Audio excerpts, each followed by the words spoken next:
नमस्कार, बहुजन संवाद में आपका स्वागत है। बहुजन संवाद में आज 6 बजे के कार्यक्रम में हम बात करेंगे गांधी जी के विचारों को लेकर।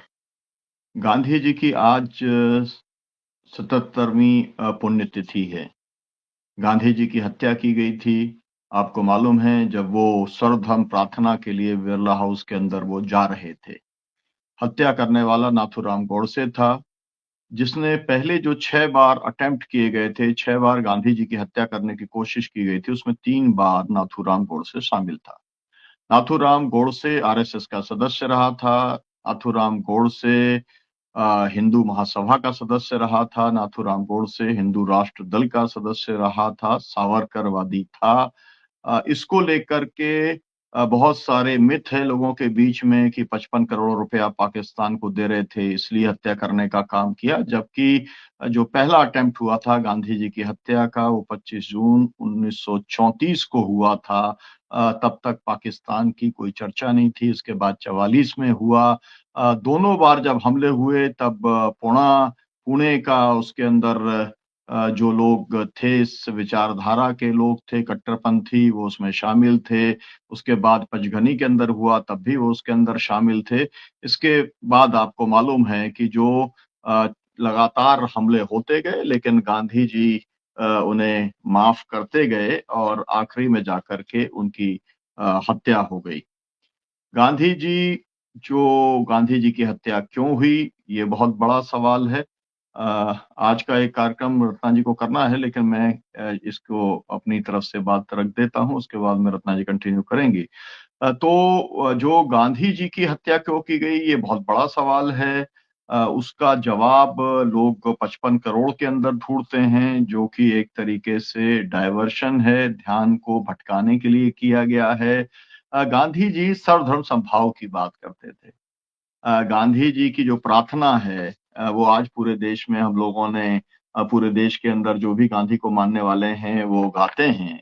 और उस प्रार्थना के अंदर जिस तरीके से सनातन को डिफाइन करने का काम किया गया है, सनातन की जो प्रार्थना है, ले जा असत्य से सत्य के प्रति, ले जा तमस से ज्योति के प्रति, मृत्यु से ले जा अमृत के प्रति, चलें साथ और बोलें साथ, दिल से हिल मिल जाएं, जिए साथ, अच्छे कर्म करें हम साथ, बैठ के साथ भजे हम नाथ, हो संकल्प समान समान, हो जन जन के हृदय समान, सबके मन में भाव समान, निश्चय सम हो कार्य समान। ये सनातन की परिभाषा, ये सनातन की समझ गांधी जी की समझ थी। यहीं पर सबसे बड़ा जो है आरएसएस को या हिंदू महासभा को या हिंदू राष्ट्र दल को, यही सबसे बड़ी आपत्ति थी, क्योंकि वो मुसलमान को, क्रिश्चियन को, कम्युनिस्ट को, सोशलिस्ट को वो अपना प्राथमिक दुश्मन के तौर पर मानते थे। ये बात कहीं नहीं गई कि जब जो स्टेटमेंट है उसके ऊपर आज एक प्रोग्राम चल रहा है, योगेंद्र यादव वो प्रोग्राम कर रहे हैं, जिसके अंदर इतिहासकारों के साथ में उसके बातचीत कर रहे हैं।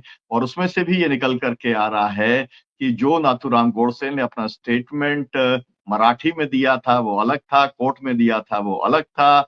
और आरएसएस के हेडक्वार्टर से जो डॉक्यूमेंट्स जब्त किए गए थे, उनसे जो बात निकलती है कि वो इस तरीके से लगातार जहरीली विचारधारा के साथ में वो व्यक्ति ट्रेंड था। तो सनातन का मैंने आपको प्रार्थना अभी पढ़ करके बताई। अब वो जिस रास्ते पे चले गांधी जी, तो उन्होंने जो जैनियों की प्रार्थना है, क्षमा मैं चाहता सबसे, मैं सभी को करूं क्षमा, मैत्री मेरी सभी से हो, किसी से बैर हो नहीं।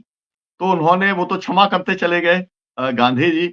और जो इस्लाम की जो प्रार्थना थी, दयावान को करूं प्रणाम, कृपावान को करूं प्रणाम, विश्व सकल का मालिक तू, अंतिम दिन का चालक तू, तेरी भक्ति करूं सदा, तेरी पूजा करूं सदा। अब इसी तरीके से जो ईसाई धर्म की जो है प्रार्थना जो होती थी, शांति का वाद्य बना तू मुझे, प्रभु शांति का वाद्य बना तू मुझे, हो तिरस्कार जहां करूं स्नेह, हो हमला तो क्षमा करूं मैं, हो जहां भेद अभेद करूं, हो जहां भूल में सत्य करूं, शांति का वाद्य बना तू मुझे, प्रभु शांति का वाद्य बना तू मैं। पूरा मैं सभी प्रार्थना क्योंकि मेरे हाथ में है, मैं उसे बता सकता हूँ, लेकिन मैं उसमें दर्शकों का समय नहीं लेना चाहता। लेकिन मैं केवल जो है ये बताने की मैं कोशिश कर रहा हूँ कि जो गांधी की हत्या हुई थी उसके मूल तौर पर एक तो जो उनका सर्वधर्म समभाव का जो दृष्टिकोण था, सोच था, वो एक कारण था। दूसरा, एक अपनी ऐसी स्थिति में पहुँच गए थे गांधी जी अपने जीवन के मतलब अंतिम समय का मानिए कि आखिरी के कुछ 20 साल के अंदर जब वो पूरे के पूरे जाति व्यवस्था के ऊपर हमला करने लगे थे। जब वो दलित उद्धार की बात तो कर ही रहे थे, अस्पृश्यता निवारण की बात तो वो कर ही रहे थे, लेकिन उनके ऐसे तमाम सारे सैकड़ों पत्र मिले हैं कि जब लोग जाते थे कि हमारे को आशीर्वाद दो तो वो कहते थे अगर अंतर्जातीय विवाह किया है तो मैं आपको आशीर्वाद देने का काम करूँगा। तो मनुवादियों को ये लगा कि ये एक ऐसा व्यक्ति है जो दलितों को अपने बराबरी का एक स्थान देने का काम कर रहा है। हिंदू धर्म के बराबर बाकी सब धर्मों को मान रहा है और समझा रहा है लोगों को, ये उसका मूल कारण था। लेकिन गांधी जी ने जो हमको तमाम सारे विचार दिए, उसके अंदर एक विचार ऐसा नायाब विचार था जो पूरी दुनिया के अंदर बहुत सफलतापूर्वक इस्तेमाल किया गया और गांधी जी की अब जो है 77वीं पुण्यतिथि आज है, तो 77 साल से हम भी इस्तेमाल करने का काम पूरे देश के अंदर जो जन आंदोलनकारी जिन्हें कि आंदोलनजीवी कहा जाता है उनके द्वारा भी उसका इस्तेमाल किया जा रहा है। हम लोग इस चर्चा को आगे बढ़ाएंगे, लेकिन सीए एनआरसी का जो पूरा आंदोलन हुआ, बुर्के वाली महिलाओं ने हजारों लाखों की संख्या में सीए एनआरसी का जिस तरीके से विरोध किया, सत्याग्रह का के माध्यम से वो सफल रहा।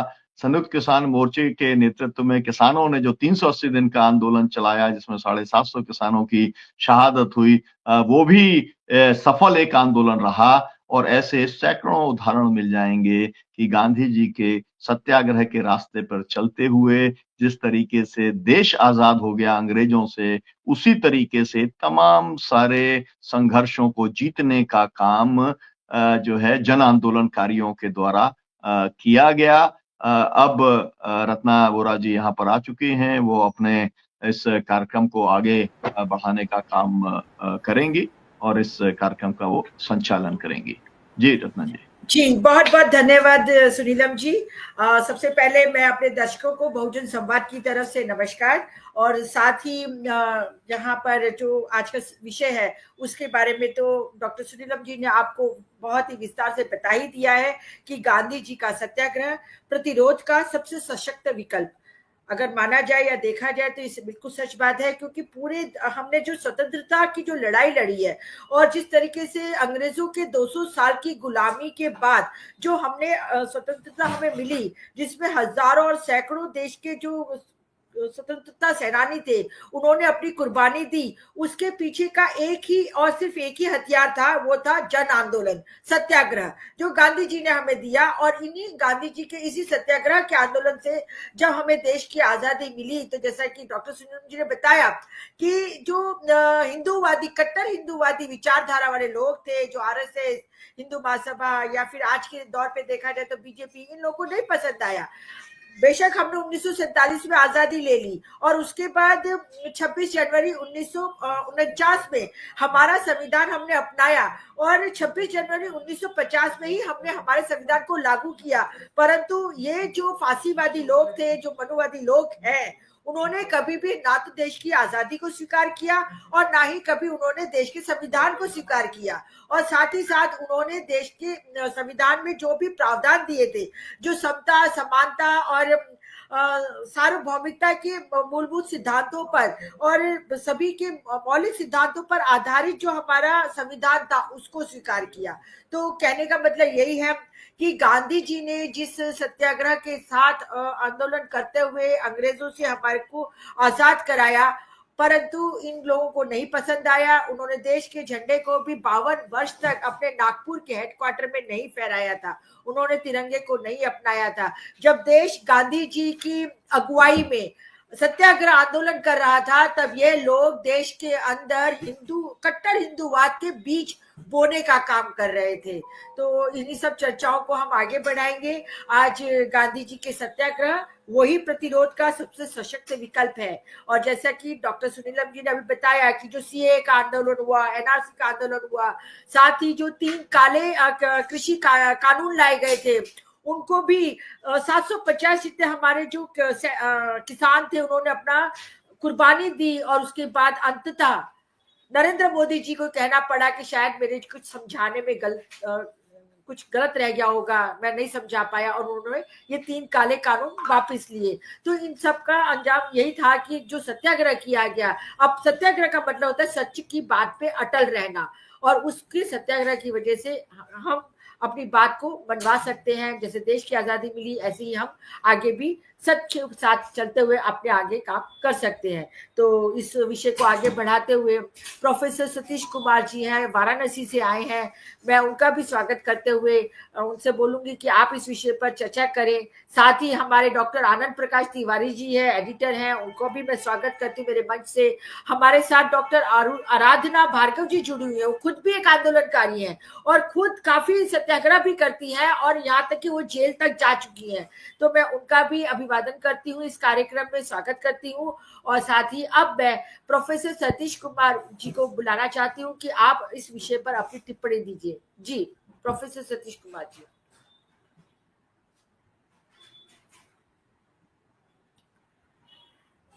आप अनम्यूट कर लीजिए अपने आप। अनम्यूट कर लीजिए। थोड़ा कैमरा भी ठीक कर लीजिए, आपका फेस अगर आएगा तो ठीक रहेगा। साइड, हाँ।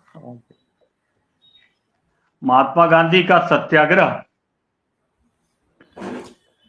एक ऐसी अणुशक्ति थी जिसने प्रतिवाद और प्रतिरोध की राजनीति का एक प्रतिमान सारी दुनिया के सामने स्थापित किया। मैं नहीं समझता कि सत्याग्रह के बिना दुनिया का कोई भी स्वस्थ लोकतंत्र संचालित हो सकता है। सत्याग्रह के जो प्रयोग गांधी ने किए और उनके जो स्वरूप थे सत्याग्रह के विभिन्न, उसमें कुछ भी नया नहीं था। प्रतिवाद और प्रतिरोध के ये सब परंपरागत माध्यम परिवार में, गांव में, समाज में हम परंपरा से अपनाते चले आ रहे थे। चाहे वो असहयोग हो या वो सविनय अवज्ञा हो या उपवास ही क्यों ना हो, कि भाई कोई घर में खाना खाने सब लोग बैठे, कोई एक नहीं है तो सवाल होता था भाई वो फला कहाँ है, तो वो नाराज है साहब, वो खाना नहीं खाएंगे। तो खाना एक ने रोका और पेट में दर्द सबके शुरू हो गया, सबका खाना रुक गया, मान मनोबल शुरू हो जाती थी, बातचीत संवाद शुरू हो जाता था। तो इसमें कुछ नया नहीं था जो गांधी ने किया था। गांधी ने कुछ नया किया था तो केवल ये किया था कि प्रतिवाद और प्रतिरोध के इन परंपरागत पारिवारिक सामाजिक अस्त्रों का राजनीतिकीकरण करके उसे दुनिया के सबसे बड़े और सबसे शक्तिशाली साम्राज्य के खिलाफ संघर्ष का राजनीतिक हथियार बना देने का काम किया। बेशक इसकी शुरुआत तो उन्होंने दक्षिण अफ्रीका से की, लेकिन सत्याग्रह की जो पूरी दार्शनिकता है वो तो हिंदुस्तान लौटने के बाद उनके चंपारण और चंपारण आनवर्ड जो मूवमेंट्स थे, जो आंदोलन थे, उनसे एक आकार लेती।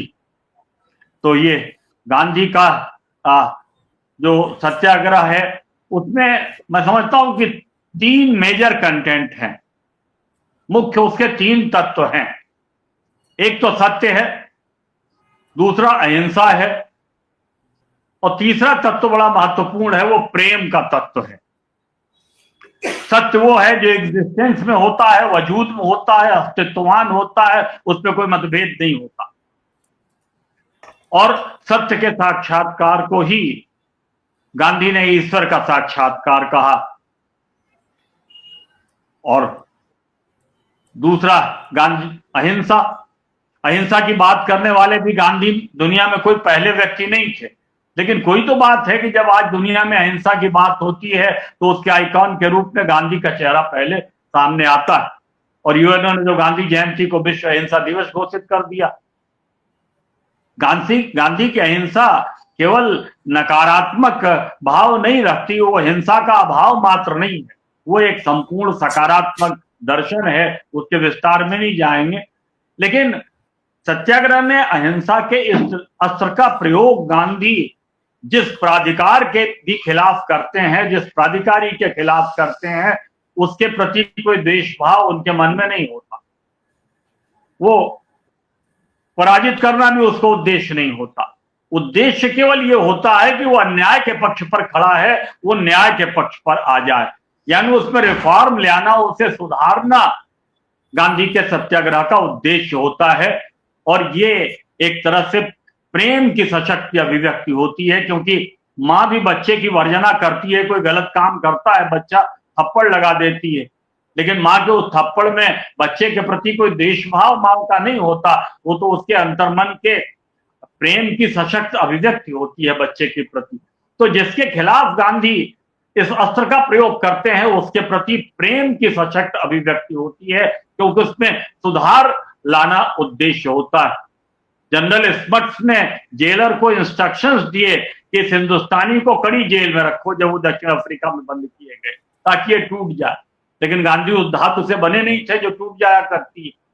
और जेल में कुछ स्किल सिखाई जाती हैं। गांधी ने चप्पल बनानी सीखी और चप्पल एक अच्छी सी बना के तैयार करके रख दिया था सहेज के, और जब छूटे हिंदुस्तान लौटने से पहले वो चप्पल भेंट की थी उन्होंने जनरल स्मट्स को, कि मैंने खास आपके लिए अपने हाथों से तैयार की थी। और वो आदमी शर्म से पानी पानी की, जैसे मैंने कड़ी जेल में रखवाया, यातनाएं दिलवाई, वो अपने हाथ से चप्पल बना के मुझे ला रहा है। और जब वो राउंड टेबल कॉन्फ्रेंस में गांधी गए थे लंदन, तो वहां मिला था उनसे गांधी स्मट्स, और उन्हें आग्रह करके अपने घर ले गया। और वहां ड्राइंग रूम में पहुंचने पर उसने कहा, mister Gandhi, you look here, वो जो चप्पल आपने अपने हाथ से बना के मुझे दी थी, वो मैंने ये देखी शीशे के पीछे अलमारी में सजा करके रख रखी है। मेरे पास इतना मॉरल करेज नहीं था कि इतने महान आदमी के हाथ की बनी चप्पल मैं अपने पांव में पहन सकूं। तो एक तानाशाह को भी किस तरह से जीता जा सकता है, प्रेम की शक्ति, ये जो सबसे सशक्त तत्व गांधी के सत्याग्रह का है।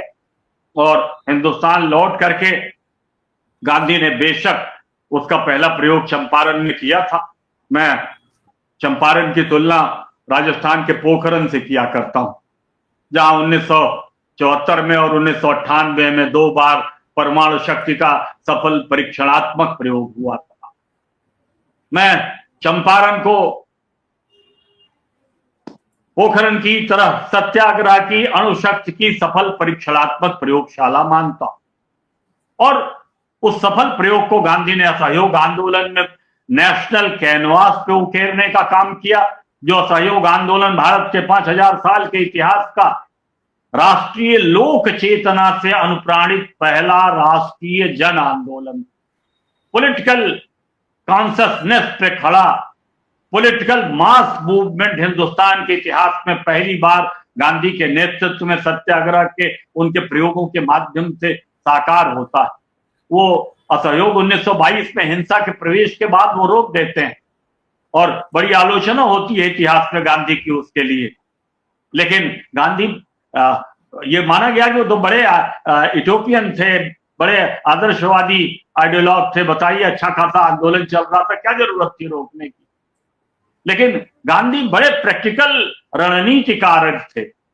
जो गांधी असहयोग की बात 20 में करते हैं, 22 में हिंसा का प्रवेश होने पर उसे रोक देते हैं, वही गांधी सन 30 में कई कदम आगे हाथ जोड़ के तुम्हारा कानून नहीं मानेंगे, सविनय अवज्ञा की बात करते हैं। और वही गांधी सन 42 में न जाने कितनी चौरी चौरा जैसी घटनाएं सन 42 में घट जाती हैं, लेकिन गांधी आंदोलन को डिसोन नहीं करते, उसका जिम्मा लेते हैं, उसका दायित्व लेते हैं, क्योंकि गांधी जानते थे कि सन 20 और सन 22 में अभी हमारी तैयारियां इस तरह की नहीं हैं, हमारा कैडर भी तैयार नहीं है, हिंदुस्तानी सेवा दल भी तब तक तो नहीं बना था, अभी साबरमती आश्रम तो खुला ही खुला था कुछ दिनों पहले। तो वो जानते थे कि अभी हम दुनिया के सबसे बड़े सबसे शक्तिशाली साम्राज्य जिसमें सूरज नहीं डूबता, उसके खिलाफ अगर रंच मात्र भी हिंसा के माध्यम से लड़ाई में आगे बढ़ेंगे तो इस कदर कुचल दिए जाएंगे कि हमारी आजादी का लक्ष्य हमसे 50 साल और दूर खिसक जाएगा। लेकिन वही गांधी सन 42 में जब आंदोलन का आह्वान करते हैं तो हिंदुस्तानियों को दो टूक अल्फाज में कहते हैं, डू और डाई, और अंग्रेजों को भी ललकार के कहते हैं कि क्विट इंडिया, छोड़ो भारत, भागो, अब तुम्हारे भागने का समय आ गया। जब क्रिप्स को भेजा गया था, गांधी के मित्र थे क्रिप्स, तो दो टूक जवाब क्रिप्स को गांधी ने दिया था, क्योंकि वो डोमिनियन स्टेटस में सेल्फ रूल का युद्ध के बाद प्रस्ताव लेकर के आए थे। तो गांधी ने कहा था कि आप तो एक ऐसे बैंक का पोस्ट डेटेड चेक लेकर के आए हैं जो बैंक ही डूबने वाला। तो सन 42 के मूवमेंट में न जाने कितनी चौरी चौरा जैसी घटनाएं हुई, लेकिन गांधी ने मूवमेंट को डिसोन नहीं किया। तो ये बड़े प्रैक्टिकल रणनीतिकार थे गांधी, और बड़ी खूबी से उन्होंने सत्याग्रह के जो विभिन्न स्वरूप हैं, चाहे वो असहयोग हो या वो सविनय अवज्ञा हो, धरना प्रदर्शन हो, जुलूस हो, इस तरह के और दूसरे प्रोटेस्ट हो, चक्का जाम को, सड़क जाम को वो सत्याग्रह नहीं मानते थे। और उपवास को तो सबसे अंतिम अस्त्र मानते थे। जब सारे अस्त्र विफल हो जाए तब उपवास के अस्त्र का प्रयोग किया जाना चाहिए।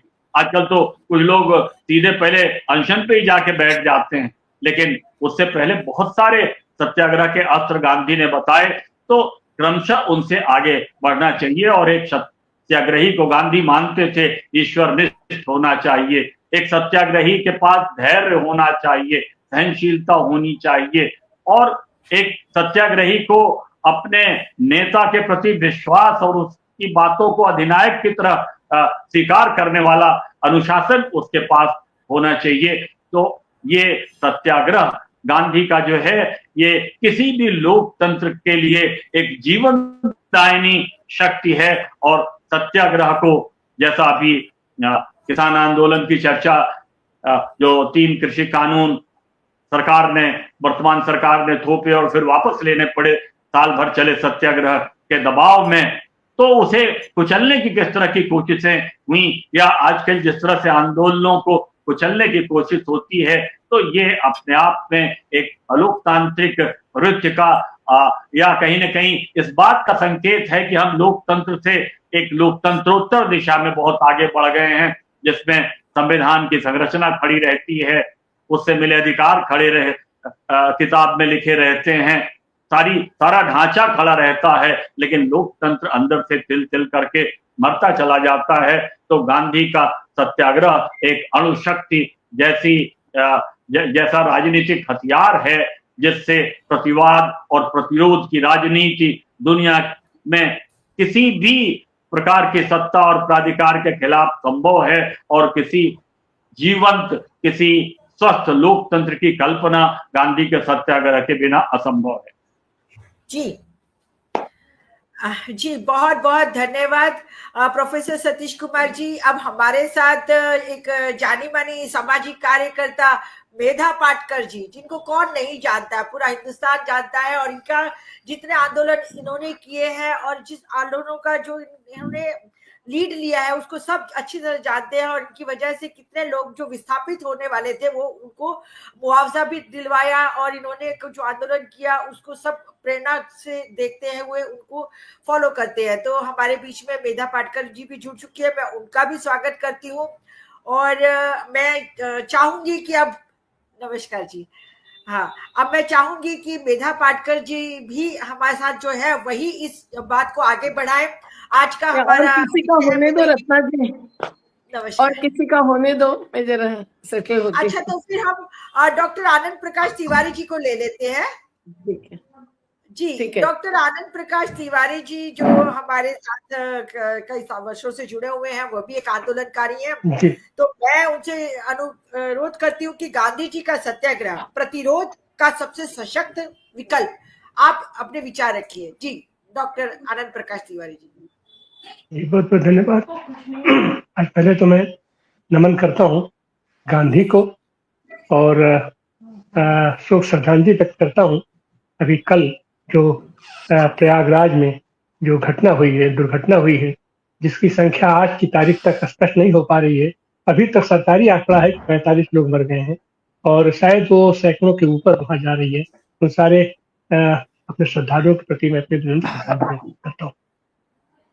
बनारस से बहुत गहरा लगाव था गांधी जी का, और गांधी जी का सत्याग्रह कहा जाता है कि दक्षिण अफ्रीका से शुरू हुआ, और अभी भी सतीश जी ने कहा कि चंपारण में उसकी अपने देश में व्यक्ति शुरू हुई, लेकिन हम तो कहेंगे कि उससे पहले बनारस से ही उसकी शुरुआत हुई, जब वो काशी हिंदू विश्वविद्यालय के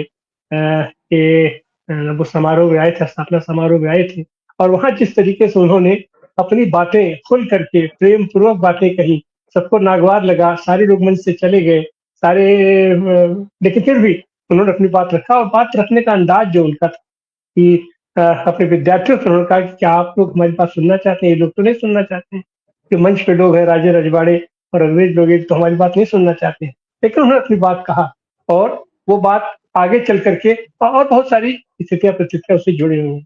तो एक तो चीज यह है कि गांधी कोई व्यक्ति नहीं था, गांधी दर्शन है, गांधी जीवन पद्धति है, गांधी आदर्श है, गांधी जीवन मूल्य है, और उसके जो न्यू में है वो हमारा सत्य, अहिंसा और सत्याग्रह उसका है। और ये तीनों हथियार हमारे भारत के लिए कोई नए हथियार नहीं थे, जैसा अभी सतीश जी ने कहा कि यही हथियार कोई नया हथियार नहीं था, लेकिन ये हथियार हमारे यहाँ पुराने शस्त्रागार में पड़ा हुआ था।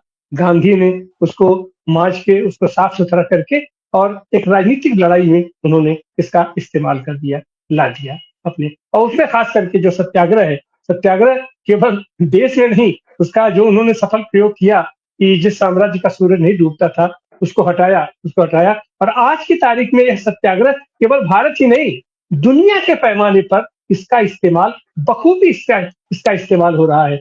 जहां इस सत्य, अहिंसा और सत्याग्रह का इस्तेमाल नहीं हो रहा है, अगर वहां सत्ता बदल भी गई तो वो सत्ता आज की तारीख में भी करा रही है, क्योंकि असली तो लोकतंत्र ही है, और लोकतंत्र के मूल में यही है, उसकी मूल भावना में सत्य, अहिंसा और सत्याग्रह के तमाम रूपों से अभी परिचय कराया हमारे ये सतीश जी ने।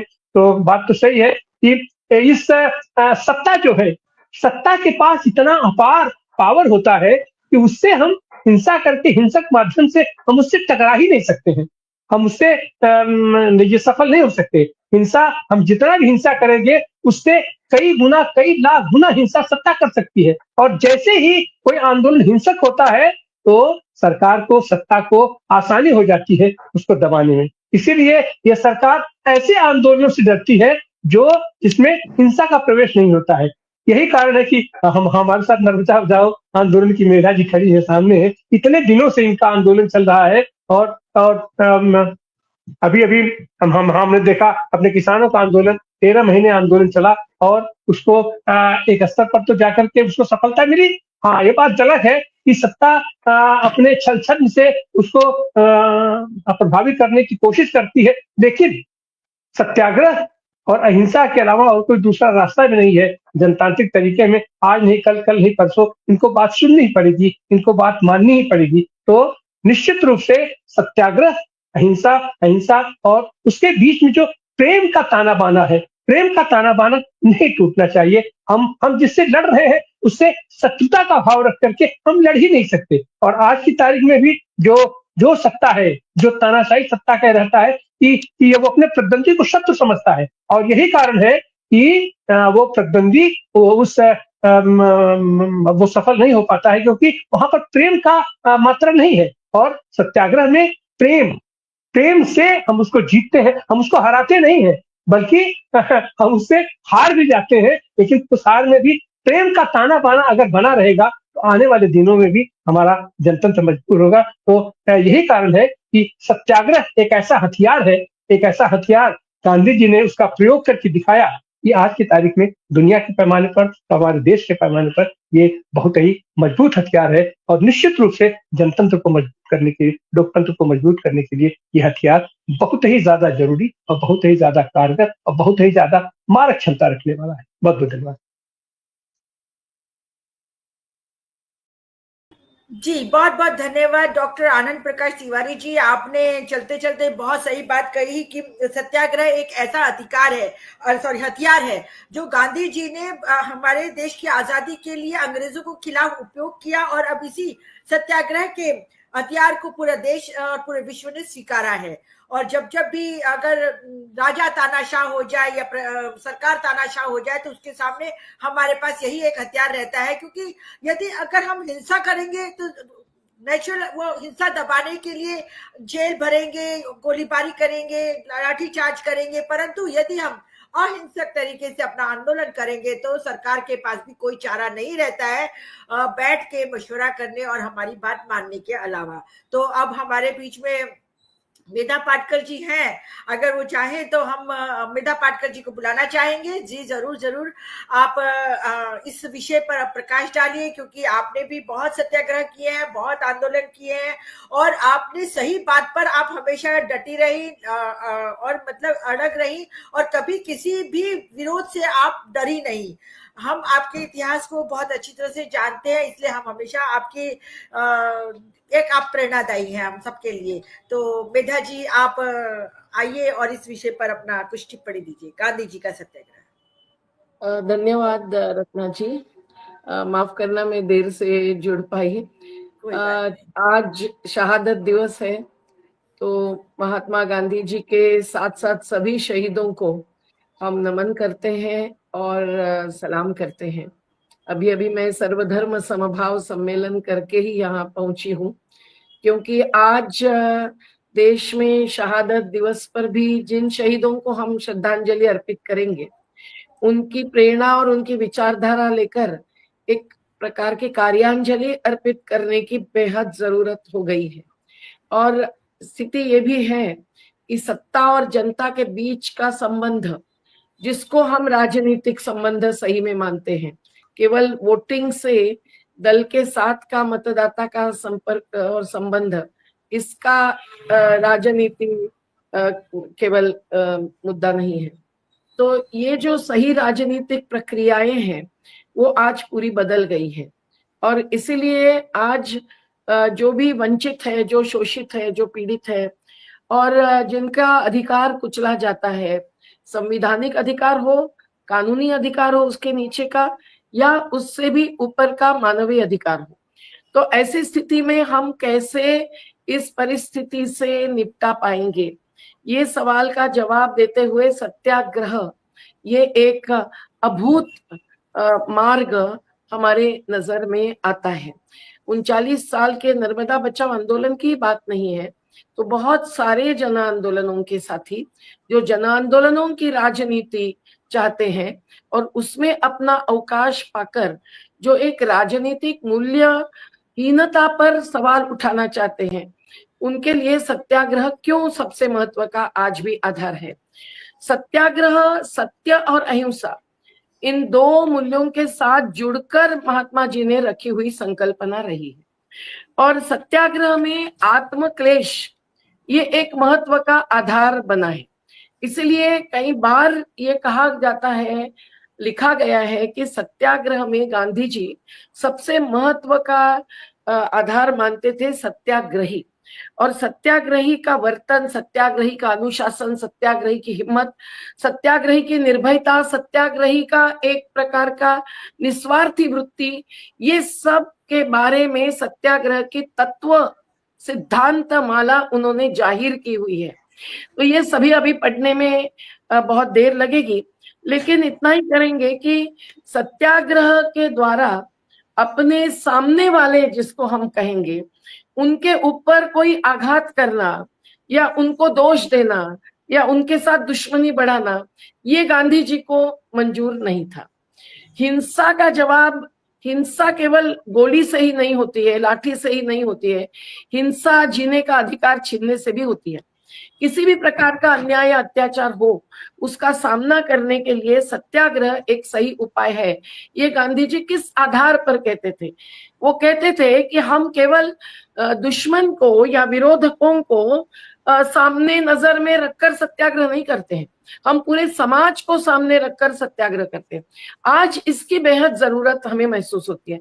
हमारा भी यही अनुभव रहा है कि हमने जब जब उपवास किए, जब जब धरना किया, सत्याग्रह किया, जल सत्याग्रह किया, हर एक समय समाज को एक ऐलान जाना, समाज को एक जागरूक करना और समाज को प्रबोधित करना, ये भी उससे हासिल होता था। और इसमें कमजोरी नहीं है, इसमें उल्टी ताकत आती है। तो गांधी जी का यही कहना था और सत्याग्रह का ये असर उस समय आजादी आंदोलन के प्रक्रिया में स्पष्ट रूप से दिखाई दिया था। आप दांडी यात्रा को ले लीजिए, सत्याग्रह के विविध रूप गांधी जी ने लिए थे और आज भी हम लोग सत्याग्रह के विविध रूप अपना सकते हैं। अभी जल सत्याग्रह हमारा एक रूप हो गया, जबकि वो डूब से लोगों को एक प्रकार से मर मिटने के कगार पर धकेलने लगे थे। तो हमने वहीं बैठकर पानी में खड़े रहकर 28 घंटे दिन और रात भी खड़े रहकर ऐसा किया, इस साल पिछले साल भी किया। इसका एक असर समाज पर भी बहुत ताकत से आया, ये हमारा अनुभव है। हमारे साथ कोई अकेले व्यक्ति का सत्याग्रह नहीं होता है, कभी कभी गलत रूप से व्यक्ति के ऊपर ज्यादा ये जोर देकर कहा जाता है, पर हमारे साथ हरदम आदिवासी खड़े रहे, महिलाएं खड़ी रही। तो ये बात सत्याग्रहियों की एक कैडर बनाने की गांधी जी ने भी हासिल की थी। और दांडी यात्रा का एक उदाहरण ले ले तो केवल 70-80 लोगों से शुरू की गई दांडी यात्रा एक बहुत बड़े जेल भरो आंदोलन में परिवर्तित हुई और बहुत हजारों लोगों का उसमें सहभाग होकर उसी से एक प्रकार से भारत छोड़ो के आंदोलन तक का एक रास्ता निर्माण हुआ। मुझे लगता है कि ये हम लोगों ने भी अलग अलग यात्राओं का रूप सत्याग्रह में लिया। जन विकास यात्रा ली, देश बचाओ देश बनाओ यात्रा ली, लोक शक्ति अभियान यात्रा ली। ये सब बहुत आज भी महत्व का है, समाज को जागरूक करना, क्योंकि जाति और धर्म के आधार पर भी जो टुकड़े टुकड़े गैंग करने की उनकी साजिश है, दोष हमको देते हैं तो उसमें समाज को कहीं ना कहीं घेरा जा रहा है। और बहुत जरूरी है कि हम लोग ऐसी जब हिंसा होती है, जाति के नाम पर, धर्म के नाम पर दंगा फसाद होता है, तब भी हम लोगों को उपवास के द्वारा हो या कहीं सत्याग्रही बनकर बैठने के द्वारा हो, समाज को जागरूक करना बहुत महत्व का होता है।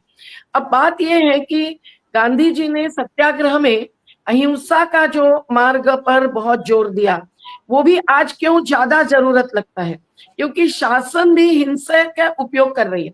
अभी अभी एक फैसला आया सुप्रीम कोर्ट का, हम धन्यवाद देते हैं कि किसी भी समय 144 धारा लगाकर, जो अभी नए क्रिमिनल एक्ट में उसका नंबर बदल गया है, पर ये धारा लगाकर आप हर एक को सत्याग्रह करने से, प्रतिरोध करने से रोक नहीं सकते हैं।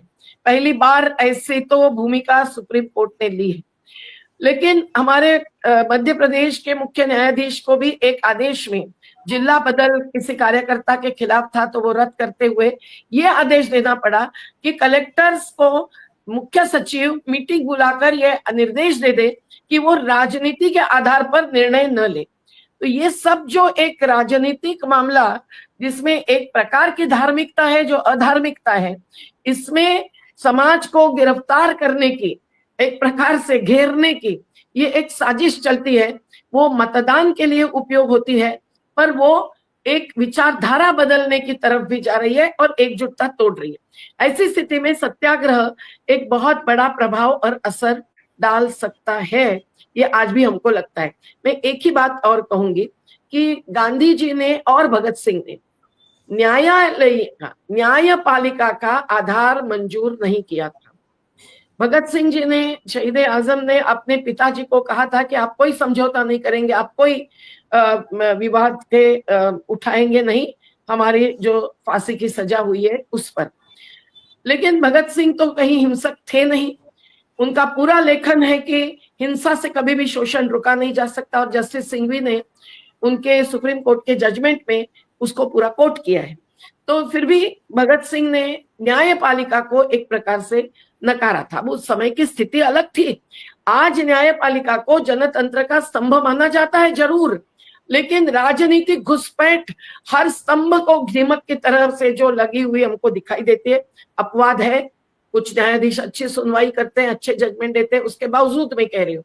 तो ऐसी स्थिति में गांधी जी ने भी चंपारण आंदोलन के समय जो उनका पहला उस प्रकार का जमींदारी के खिलाफ का आंदोलन था। लेकिन उन्होंने न्यायालय में खड़े किए जाने के बाद जाना नामंजूर नहीं किया, पर न्यायपालिका से कोई भी भीख मैं नहीं मांगना चाहता हूं, ये अपनी भूमिका ली। आज मेरे ख्याल से गांधी जी अगर होते तो जनतांत्रिक माने गए भारत देश में चारों स्तंभों के सामने जाना बिल्कुल मना करना चाहिए, ऐसा तो नहीं कहते। मुझे लगता है आज तो हमको कानूनी और मैदानी दोनों लड़ाइयां करनी पड़ती है। मैदानी लड़ाई में सत्याग्रह एक प्रकार का है, कानूनी संघर्ष में भी कोर्ट में क्या बोलना पड़ता है कि जस्टिस जजमेंट मतलब डिलेड इज जस्टिस डिनाइड, या we want not judgement but justice, ये सब बोलना पड़ता है। कई बार काउंटर करते समय एक प्रकार का सत्याग्रही भूमिका लेनी पड़ती है। मुझे लगता है कि सत्याग्रह का ये कानूनी प्रक्रिया का रूप भी आज की परिस्थिति में हम पूर्ण रूप से नकार नहीं सकते। उसका एक और कारण बताऊं कि सत्ताधीशों में जो एक संवेदना चाहिए, प्रतिक्रिया नहीं पर प्रतिसाद देने के लिए, वो आज नहीं दिखाई देती है। कई जगह दिखाई देती है, कई जगह नहीं दिखाई देती है। एक पार्टी का सवाल नहीं है, जो भी पार्टी सत्ता में है हम लोगों को उसके सामने सत्याग्रही आंदोलन करने ही पड़ रहे हैं। हर राज्य का उदाहरण मैं दे सकती हूँ। तो ऐसी स्थिति में जबकि सत्याग्रह का कोई भी रूप अपनाने के बावजूद जब प्रतिसाद नहीं मिलता है सत्ताधीशों से, लेकिन समाज पर एक प्रभाव होता है, तो सत्याग्रह अपयशी नहीं ठहरता है, पर हम मंजिल तक नहीं पहुंच पाते हैं, तो हम लोगों को कानूनी और मैदानी सत्याग्रह में कहूंगी उसका अमल करने के सिवाय दूसरा रास्ता नहीं रहता है। मुझे लगता है कि पर आज भी हमारे युवा साथियों को गांधी जी जैसे सत्याग्रहियों को भी पूरे नियमावली और तत्व सिद्धांत के साथ तैयार करना चाहते थे, उस प्रकार से तैयार करना हमारी एक बड़ी जिम्मेदारी है। और अगर युवा साथी सत्याग्रही बनेंगे तो और कुछ कहने की जरूरत ही नहीं होती है। फिर वो बहुत लंबे स्तर तक जीवटता के साथ और पूरी विचारधारा के साथ, एक ग्लैमर लेकर नहीं कि एक बड़ी रैली हो रही है मैं भी उसमें सहभागी हूँ, इस प्रकार से नहीं, तो जीवटता के साथ और पूरी विचारों को दिल और दिमाग में ठुस ठुस के भर के, हमारे सामने जो विभत्स विषमता है, जो बहुत वंचना लोग भुगत रहे हैं और मर मिट रहे हैं, आत्महत्याएं हो रही है जो संविधान की हत्या है, तो ये सबको देखते हुए हम लोगों को सत्याग्रह के रूप नए सिरे से बनाने पड़ने वाले हैं, पड़ रहे हैं। और उसके लिए एक सेना अहिंसा पर ही विश्वास करने वाली, जिसके लिए हिंसा से भी अधिक निर्भयता, अधिक निडरता जरूरी होती है, ये खड़ी करना ये भी हमारा कर्तव्य है। हमारे संयुक्त किसान मोर्चा जिस प्रकार से डेरा डाल के बैठे, 40,000 महिलाएं 8 मार्च को 5 डेरों पर पहुंच गई थी, उस प्रकार से महिला शक्ति खड़ी करना युवा शक्ति के साथ, ये सब हमारा फर्ज है। और आज अगर गांधी जी की प्रेरणा और उसके साथ साथ संविधान का आधार और बिरसा मुंडा जैसे धरती आबा की प्रेरणा, उस समय हिंसक तो विरोध होता ही था, वो काकोरी कांड हो या टंट्या मामा का खजाना लूटने की बात हो। आज क्या अडानी और अंबानी का खजाना लूटेंगे? जो विषमता का विरोध कर रहे हैं, जो समाजवाद का समर्थन कर रहे हैं, वो भी आसान नहीं है।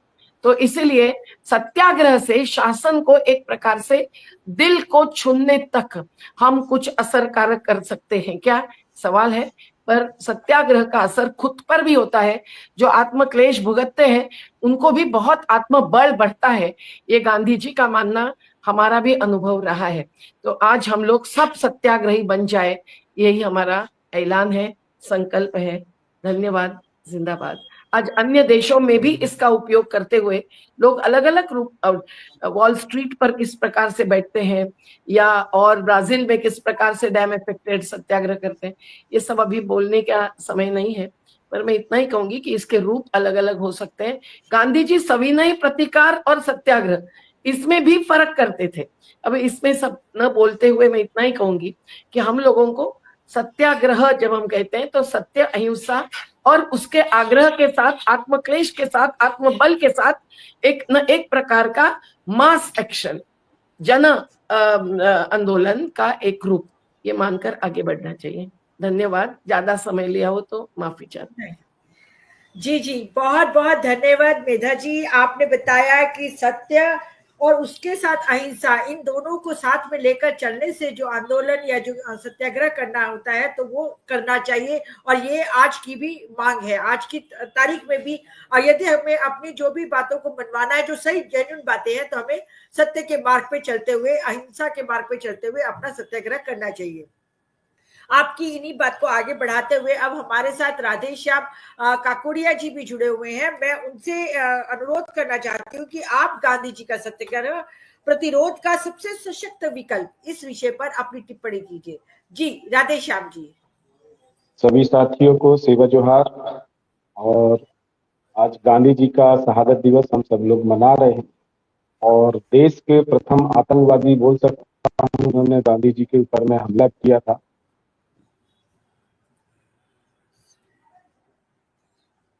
आवाज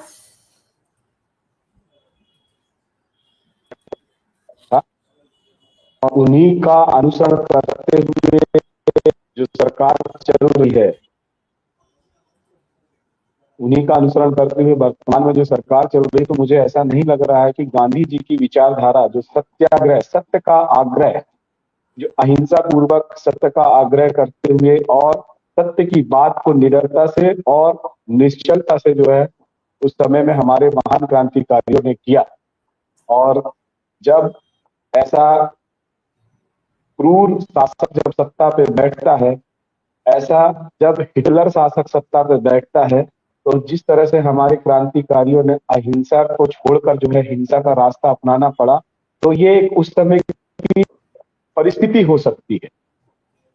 इस कुछ परिस्थिति के कारण जो है उनको इस तरह का रास्ता अपनाना पड़ा होगा, इस पर भी हम लोगों को थोड़ा सा विचार करना है। जैसे हमारे ताई ने बोला, मेधा ताई ने बोला कि बिरसा मुंडा की बात की, टंटिया मामा की बात की, तो बिरसा मुंडा, टंटिया मामा को और फिर उससे ऊपर जाइए तो शंकर शाह कुंवर रघुनाथ शाह जी ने जो एक देश में बड़ी क्रांति करके और अपने जल जंगल जमीन को और अपनी अस्मिता और अस्तित्व को बचाने का जो संघर्ष किया, उसी संघर्ष का अनुसरण करते हुए गांधी जी की बात करें, चाहे अम्बेडकर जी की बात करें, तमाम जो क्रांतिकारी हुए जिन्होंने भारतीय संविधान, तो भारतीय संविधान सत्याग्रह का एक जीता जागता क्या है, प्रमाण पत्र है। जिस तरह से हमारे महान क्रांतिकारियों ने एक एक बिंदु के लेके, एक एक समस्याओं को लेकर जो सत्याग्रह किया, जो आंदोलन किया, धरना प्रदर्शन किया और धरना प्रदर्शन करके एक समाज को एक सही दशा और दिशा की ओर अग्रसर करने के लिए जो कार्य किया, उसका एक प्रमाण पत्र है भारतीय संविधान। क्या वर्तमान सरकार जो गोडसे को मानती है, जो ऐसे सत्याग्रह करने वाले की हत्या जिन्होंने की, उनका अनुसरण करके भारत देश में बैठी हुई है, क्या ये सरकार जो है हमारे जैसे जो क्रांतिकारी लोग हैं, जो सत्य का आग्रह बड़े प्रेम से करते हैं, वहां पे हिंसा फैलाकर जो है ऐसे सत्याग्रह को तोड़ने का कार्य जो है लगातार कर रही है। जैसे अभी वर्तमान में जो भारतीय संविधान बना है, बंधुत्व का, समाजवाद, पंथ निरपेक्ष, धर्म निरपेक्ष की बात करते हैं, तो बीच में आपने भी एक वीडियो बहुत तेजी से वायरल हो रहा है धीरेन्द्र शास्त्री जी का। जो धीरेन्द्र शास्त्री जी ने एक हमारी आदिवासी मातृशक्ति है, जिन्होंने कुछ समस्याओं को रखा, कुछ अपनी अपनी अज्ञानतावश जो अपनी बात को रखा और दादा हीरा सिंह मरकाम जी के विषय में जो है उन्होंने अनगनत टिप्पणियां की। और इसके साथ साथ में जो है तो गोंडवाना गणतंत्र पार्टी जो 32 सालों से बगैर धन के और एक अहिंसात्मक रूप से जो है कार्य कर रही है और उस पर जल जंगल जमीन की लड़ाई लड़ रही है, विस्थापन की लड़ाई लड़ रही है और इसके साथ साथ में अन्याय अत्याचार के खिलाफ में लगातार लड़ रही है। तो ये भारतीय संविधान और जो गांधी जी का जो सत्याग्रह था, जो तमाम तरीके से गांधी जी ने जो आंदोलन किए, उन आंदोलन का सहारा लेते हुए जो है दादा हीरा सिंह मरकाम ने वर्तमान समय में कुछ क्रांतियां की, जिनका परिणाम जो है आज आदिवासियों को मिलता है।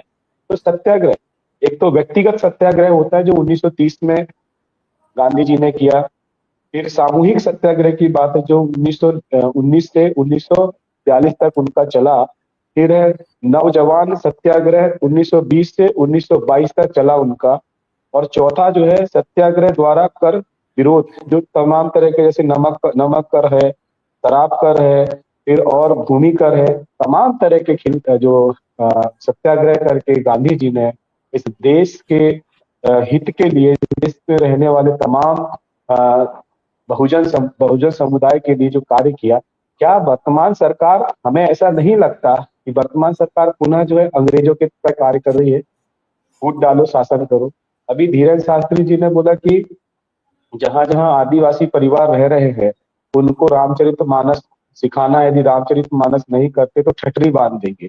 मतलब एक चेतावनी तरह का उन्होंने बोला। तो जो आदिवासी समाज सर्वहिताय सर्व सुखाय की बात करता है, जो जल जंगल जमीन को संरक्षित करके अपने जैसा भी उसकी स्थिति परिस्थिति उस पर जीवन जीता है और हर आंदोलनों में अपनी पार्टिसिपेट करता है कि, और हर विकास में अपनी जल जंगल जमीन को देने वाले समाज के बीच में जो है इस तरह से सौहार्द फैलाना, शांति भंग करना, तो क्या हमने अभी जो सत्याग्रह हमने करना है, तो क्या सभी वर्ग समुदाय के लोग इस सत्याग्रह में शामिल होंगे? ऐसे जो बाबा हैं, जैसे अभी ये लगा है कुंभ लगा है, कुंभ में कितने सारे लोग हमारे साथी मारे गए, उन सबको जो है मेरी अंतर आत्मा से जो है श्रद्धांजलि है।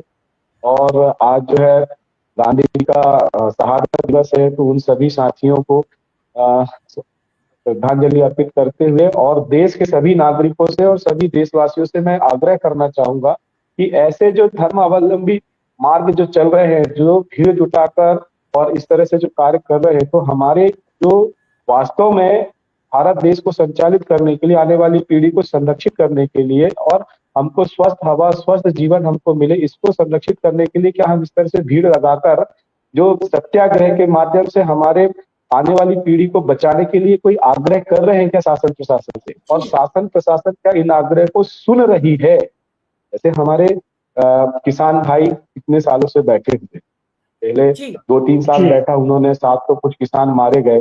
हमारे मुल्ताई में जो है कुछ 27 किसानों की जान चली गई। फिर इसके बाद में हमारे ये धार तरफ जो है नीमच में कुछ 6 से 7 किसानों की जान गई। क्या हमारे महान क्रांतियों ने अपनी कुर्बानी देकर आपको जो मार्ग दिया, क्या देशवासी इस मार्ग में चलने के लिए तटस्थ हैं? और जिन कुर्बानियों के माध्यम से जो संविधान बना है, उन संविधान को क्या गांधी जी के शहादत से जो संविधान बना है और अम्बेडकर जी के शहादत से जो संविधान बना है, उन मूल अधिकारों को भारत सरकार ने क्या उसका प्रचार प्रसार किया? नीति निर्देशक तत्वों का प्रचार प्रसार किया? आज देश के अंतिम छोर के व्यक्ति को जानकारी ही नहीं है और वो किस ओर जा रहा है। अभी हम बिल्कुल गांधी जी के मार्ग में चल के हम सत्याग्रह करने वाले हैं। लगातार हमारे जल जंगल जमीन पे आक्रमण हो रहा है, तो आदिवासियों के जैसे मेधाताई है, मेधाताई आदिवासियों के जल जंगल जमीन को बचाने किया, धरना प्रदर्शन किया।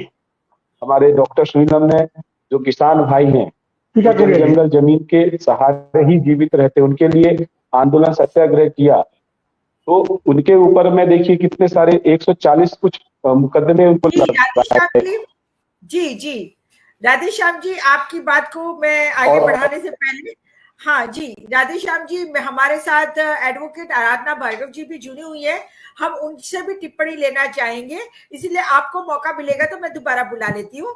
अभी हमारे बीच में जो आराधना जी हैं एडवोकेट, मैं उनसे पूछना और कहना चाहती हूँ कि वैष्णव जन तो तेने कहिए पीर पढ़ाई जाने रे, मतलब ये गुजराती का एक भजन है जो हमेशा गांधी जी के सभाओं में, गांधी जी के हर रोज सुबह गाया भी जाता था आश्रम में और आज तक भी गाया जाता है।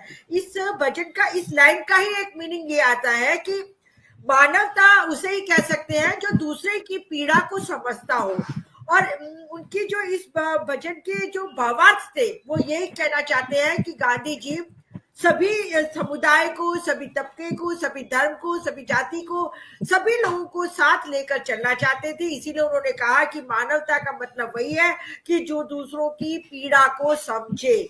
जबकि आज के हमारे देश के जो माहौल है उसमें हम देख रहे हैं कि एक तरफी बात होती है और एक तरफी निर्णय लिए जाते हैं और एक समुदाय को टारगेट किया जा रहा है। तो इस बारे में आपके विचार रखते हुए गांधी जी ने जो मार्ग बताया उसके बारे में आप आगे अपने विचार रखिए। जी एडवोकेट आराधना जी। सबसे वर्ष गांधी जी की हत्या नाथूराम गोडसे ने की। एक तरफ गांधी का विचार और एक तरफ नाथूराम गोडसे का विचार। गांधी का विचार कहाँ से आया? सत्य का आग्रह इस कदर कि वो मरते दम तक सत्य के साथ ही जिए और सत्य के साथ ही मरे। जब वो बहुत छोटे थे, बाल अवस्था में, उन्होंने एक फिल्म देखी थी, राजा हरिश्चंद्र। इस राजा हरिश्चंद्र फिल्म का असर महात्मा गांधी पर इस कदर पड़ा कि वो सत्य के लिए ही उनका आग्रह होता था। और ये सत्य के आग्रह पर ही हमने जितने भी आंदोलन किए, हमने आंदोलन किया शराब के खिलाफ। शराब के खिलाफ जब महिलाएं निकली और जब सत्य का आग्रह किया, तो हमने जहां जहां से चाही वहां से शराब की दुकानों को हटवाने का काम किया। अडानी के खिलाफ हम लोगों का जो आंदोलन चला, किसान संघर्ष समिति के नेतृत्व में जो आंदोलन चला, उस लड़ाई को अगर हम जीत सके, वो सत्य के आग्रह के आधार पर ही जीत सके। अगर सत्य हमारा सहारा नहीं होता तो आज अडानी जैसे व्यक्ति का जो छिंदवाड़ा में थर्मल पावर बनाने का प्रयास था, जो अवैध तरीके से किसानों की जमीनों को हड़पने का काम किया, प्रधानमंत्री अडानी के साथ खड़े हैं, मुख्यमंत्री अडानी के साथ खड़े हैं, और जो कमलनाथ जी हैं वो अडानी के साथ खड़े हुए हैं। पर जनता का जब सत्य का आग्रह हुआ तो अडानी को अपने कदम पीछे हटाने पड़े। हम लोगों के ऊपर जितने हमले हुए, मुकदमे हुए, आजीवन कारावास की सजा हुई, पर सत्य से हम लोग नहीं टिके और हमने सफलता को हासिल करने का काम किया। उसी तरह छिंदवाड़ा में बादल भोई जी जो आदिवासी नेता थे, उन्होंने जंगल सत्याग्रह किया था, और जंगल सत्याग्रह बादल भोई जी छिंदवाड़ा जिले के ही थे, और उनका जो आग्रह था जंगल को बचाने का, और वो सत्य का आग्रह था, और उसी आग्रह के कारण जंगल बच सके। आज हमें फिर आवश्यकता है गांधी जैसे विचार की, जो सत्य के साथ खड़े रहेंगे तो हमें हर सफलता मिलेगी।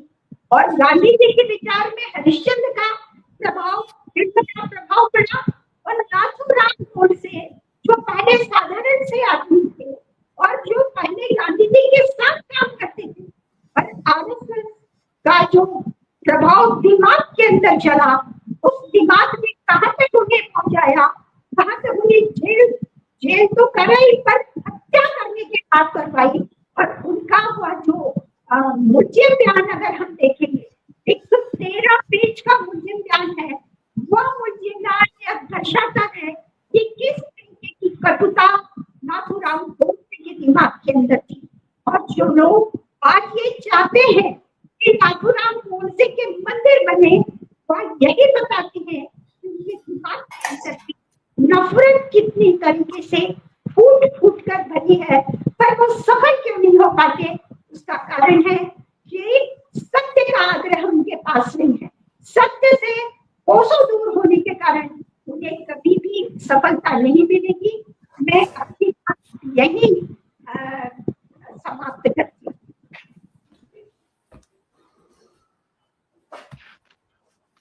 जी बहुत बहुत धन्यवाद एडवोकेट राधना जी। आज का जो विषय था उस पे हमारे सभी वक्ताओं ने अपने अपने विचार रखे, और बहुत ही सुलझे हुए विचार थे कि किस तरीके से गांधी जी का सत्याग्रह आज भी उतना ही औचित्य रखता है, और सिर्फ देश में नहीं परंतु विदेशों में भी इसी सत्याग्रह के मार्ग पे चलते हुए हम अपनी सच्चाई की लड़ाई, या जन जन अपनी सच्चाई की लड़ाई लड़ सकते हैं।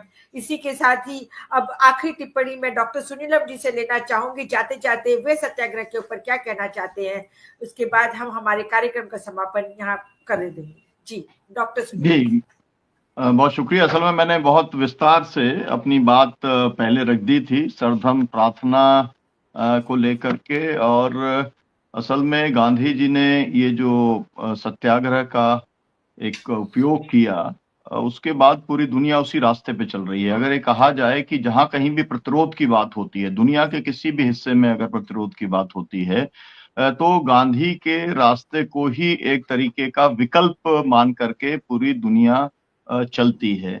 और देश के अंदर भी आज जो जल जंगल जमीन की लड़ाई चल रही हो, चाहे किसानों की चल रही है, मजदूरों की चल रही है, जो भी लड़ाई चल रही है, उसके अंदर यही एकमात्र सत्याग्रह का रास्ता है। इस समय राष्ट्रीय कृषि बाजार नीति आई है, अब उसको रद्द करने की एक बड़ी और नई लड़ाई जो है संयुक्त किसान मोर्चे ने शुरू की है, उसके ऊपर भी होना है। और मुझे लगता है कि अगर ये वक्फ बोर्ड वाला जिस तरीके से आया है और उसको इस बार पार्लियामेंट के सेशन के अंदर इस बार पारित करने का विचार सरकार का है और राष्ट्रीय कृषि नीति को भी